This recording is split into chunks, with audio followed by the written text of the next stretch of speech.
Allahu Akbar.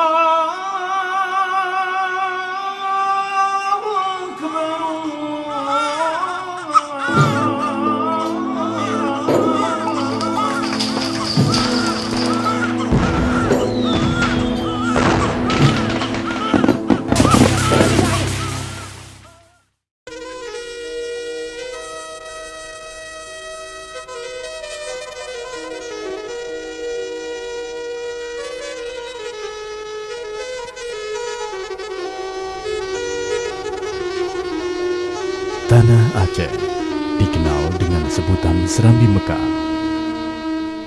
Sebuah negeri yang kaya hasil alam dan memiliki panorama yang indah. Hingga pada Desember 2004, tsunami melanda Aceh. Dr. Husaini Hasan, salah satu tokoh pejuang Aceh, orang yang dalam darahnya selalu bergolak gerakan untuk menjaga kebaikan tanah Aceh beserta rakyatnya, termasuk juga orang yang terhenyak oleh berita tsunami itu. Hendak pulang ke tanah air dari Swedia, tempat ia menetap 30 tahun terakhir, namun tak mampu karena status politis yang ia sandang saat itu. Ya, sejak tahun 1980, Dr. Husaini Hasan meninggalkan tanah Aceh. Berdiam di Swedia demi melanjutkan perjuangannya dengan cara yang lebih aman. Setelah bergerilya di dalam rimba Aceh sejak tahun 1977. Sebagai Sekretaris Negara Aceh Merdeka sekaligus merangkap sebagai Menteri Pendidikan dan Menteri Penerangan, nama Dr. Husaini Hasan adalah salah satu nama yang dicari oleh pemerintah RI saat itu. Hidup atau mati, ia dicari. Pemikiran serta strateginya dianggap membahayakan pemerintah RI kala itu. Bersama Wali Negara Tengku Hasan Ditiro, Dr. Husaini Hasan berjuang demi menuntut hak, keadilan, serta menjaga martabat orang Aceh. Kehidupan mapan sebagai seorang dokter di kota kelahirannya ia tinggalkan. Tentu ada dasar kuat yang melandasi pikiran sikap Dr. Husaini Hasan ini.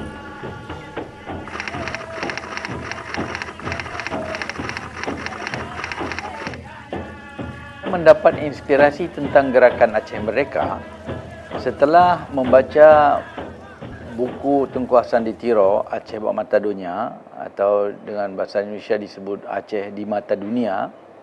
Sebagai seorang berdarah Aceh, saya merasa terpanggil untuk melanjutkan perjuangan Indatu bangsa Aceh untuk mempertahankan Aceh, tanah Aceh dan hasil buminya dari diperlakukan seenaknya saja dan dieksploitasi seenaknya saja oleh bangsa luar. Dan memikirkan masa depan Aceh untuk anak cucu di kemudian hari.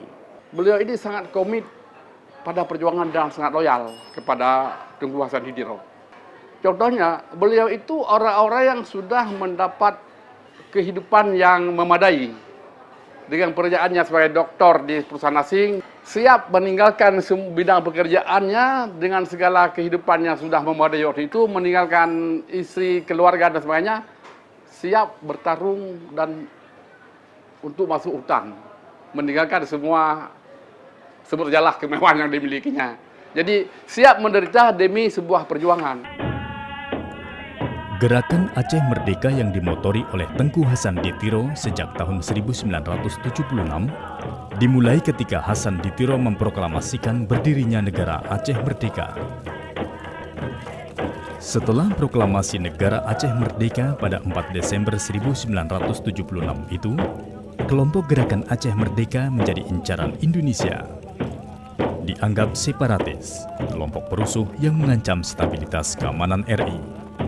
Konflik berlangsung sampai 30 tahun lebih. Bahkan tanah Aceh sempat menjadi daerah operasi militer sejak tahun 1989 hingga 1998. Penerapan operasi militer justru membuat suasana Aceh kian mencekam.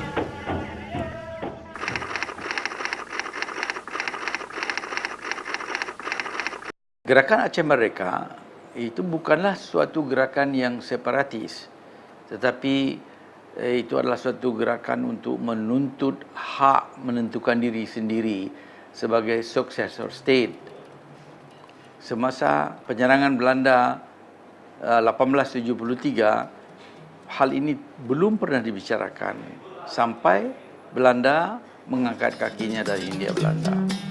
Begitu saya sampai di Swedia, saya langsung mencari hubungan dengan wali negara yang kebetulan waktu itu beliau berada di Mozambik, di Maputo.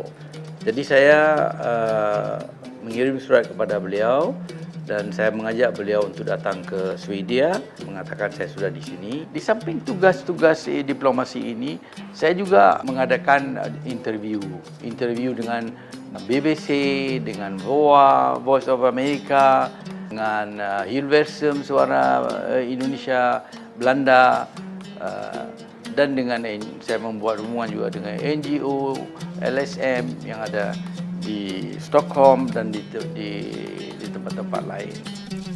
Kini konflik antara pemerintah Republik Indonesia dan Gerakan Aceh Merdeka telah berakhir dengan diadakannya Nota Kesepakatan atau MOU Helsinki yang dilaksanakan pada 15 Agustus 2005 yang berlangsung 8 bulan setelah bencana alam gempa dan tsunami meluluh lantakan tanah Aceh. Namun sesungguhnya upaya perdamaian telah dilakukan jauh hari oleh Dr. Hussaini Hasan bersama kawan-kawan. Antara lain, pertemuan dengan utusan Presiden Abdurrahman Wahid untuk mendapat solusi bagi perdamaian Indonesia dengan Aceh. Pertemuan dengan pemimpin Henry Dunant Center yang membahas tentang upaya damai Indonesia dengan Aceh. Kami berusaha untuk menyelesaikan konflik Aceh ini di meja perundingan. Ya. Jadi kami sudah mulai merintis, jadi saya dengan kawan-kawan, maksud saya kami itu saya dengan kawan-kawan, karena saya yang memimpin waktu itu di luar negeri. Jadi kami berusaha untuk menghubungi LSM dan lembaga-lembaga internasional supaya dapat mengadakan dan menyelesaikan konflik ini ya di meja perundingan. Tahun 2012, Dr. Hussaini Hasan kembali ke Indonesia. Rasa rindu terhadap kampung halaman sudah tidak terbendung. Keinginan untuk membangun tanah Aceh menjadi lebih baik lagi begitu besar. Silaturahmi yang sempat terkendala oleh jarak, kini dapat dirapatkan dan disambung lagi. Dr. Hussaini Hasan menyatakan sedih melihat kenyataan Aceh sekarang yang jauh sekali dari apa yang diharapkan oleh pejuang-pejuang Aceh Merdeka Angkatan 76. Orang-orang Aceh banyak yang tidak paham tentang sejarah Aceh. Untuk itu, Dr. Hussaini Hasan merasa perlu melakukan sesuatu. Ia menulis sebuah buku, berusaha mengabadikan sejarah Aceh, termasuk juga kisah hidupnya sebagai pelaku sejarah.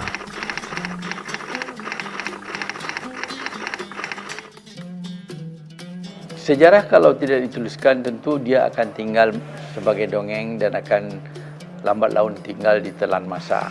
Ya, sehingga kita takut nanti sejarah yang begitu ditulis dengan sebetulnya darah para pejuang ini akan hilang begitu saja, dan sebagai tanggung jawab moral saya juga kepada kawan-kawan yang sudah pergi lebih dahulu ya.